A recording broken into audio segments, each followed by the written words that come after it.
தூத்துக்குடி மாவட்டம் விளாத்திகுளம் தொகுதிக்குட்பட்ட 3க்கும் மேற்பட்ட கிராம மக்கள் தேர்தலை புறக்கணித்திருக்கிறார்கள்.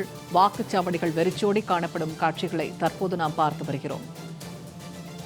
தூத்துக்குடி மாவட்டம் விளாத்திகுளம் தொகுதிக்குட்பட்ட 3க்கும் மேற்பட்ட கிராம மக்கள் தேர்தலை புறக்கணித்திருக்கிறார்கள். இதனால் வாக்குச்சாவடி மையங்கள் வெறிச்சோடி காணப்படுகிறது.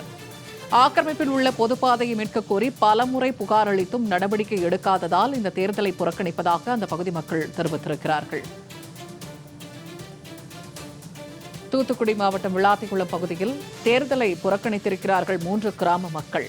ஆக்கிரமிப்பில் உள்ள பொதுப்பாதையை மீட்டுத் தர பலமுறை புகார் அளித்தும் எந்த நடவடிக்கையும் எடுக்கப்படாததால் இந்த தேர்தலை புறக்கணிப்பதாக அந்த 3 கிராம மக்கள் சார்பில் தெரிவிக்கப்பட்டிருக்கிறது. குளத்துள்வாய்ப்பட்டி, குமாரகிரி, அம்மாமடம், சோற்று நாயக்கன்பட்டி ஆகிய 4 கிராம மக்கள் தேர்தலை புறக்கணித்திருக்கிறார்கள். இதனால் வாக்குச்சாவடி மையங்கள் வெறிச்சோடி காணப்படுகிறது.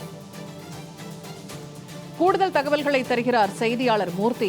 இப்ப விளாத்திகுளம் பகுதியில் 4 கிராமங்களை சேர்ந்த மக்கள் தேர்தலை புறக்கணித்திருக்கிறார்கள். பொதுப்பாதை மீட்டுத்தர புகார் அளித்து அதை தொடர்ந்து எந்த நடவடிக்கையும் எடுக்கப்படாதால் இந்த முடிவு அப்படின்னு சொல்லப்படுகிறது. என்ன விவரம் விரிவா சொல்லுங்க. வணக்கம். தூத்துக்குடி மாவட்டம் விளாத்திகுளம் தொகுதிக்கு உட்பட்ட குளத்துவாய்ப்பட்டி ஊராட்சியில் 1000க்கும் மேற்பட்ட மக்கள் வசித்து வருகின்றனர். இந்த கிராமத்தில் ஆண் வாக்காளர்கள் 453 பேர், பெண் வாக்காளர்கள் 530 பேர் என மொத்தம் 983 வாக்காளர்கள் உள்ளனர். இந்நிலையில குளத்துவாய்ப்பட்டி, குமாரகிரி, அம்மாமடம், சோற்றுநாயக்கன்பட்டி உள்ளிட்ட கிராமங்களில் மக்கள் தேர்தலை புறக்கணிப்பு செய்துள்ளனர். 11 மணி நிலவரப்படி வெறும் 8 ஓட்டுகள் மட்டுமே இங்குள்ள வாக்குப்பதிவு மையத்தில் பதிவாகி உள்ளது. குறிப்பாக வெளியூர்களில் இருந்து வருகை தந்த அந்த 8 பேர் மட்டுமே அந்த வாக்குப்பதிவை செலுத்தியுள்ளனர். அதனால் இந்த வாக்குச்சாவடி மையம் என்பது வெறிச்சோடி காணப்படுகிறது.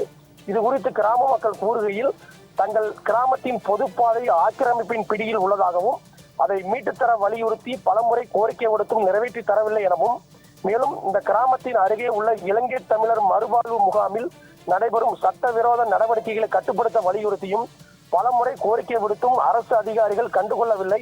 எங்களை புறக்கணித்ததன் காரணமாக நாங்கள் தேர்தலை புறக்கணிக்கிறோம் என தெரிவித்து இந்த வீதிகளிலும் கருப்பு கொடியை கட்டி தேர்தலை புறக்கணிப்பு செய்துள்ளனர். இதனால் அந்த வாக்குச்சாவடி குளத்துள்வாய்ப்பட்டி ஊராட்சி ஒன்றிய துவக்கப்பள்ளி வாக்குச்சாவடி மையம் வெறிச்சோடி காணப்படுகிறது. பூர்ணிமா, தகவல்களை பகிர்ந்து கொண்டமைக்கு நன்றி மூர்த்தி.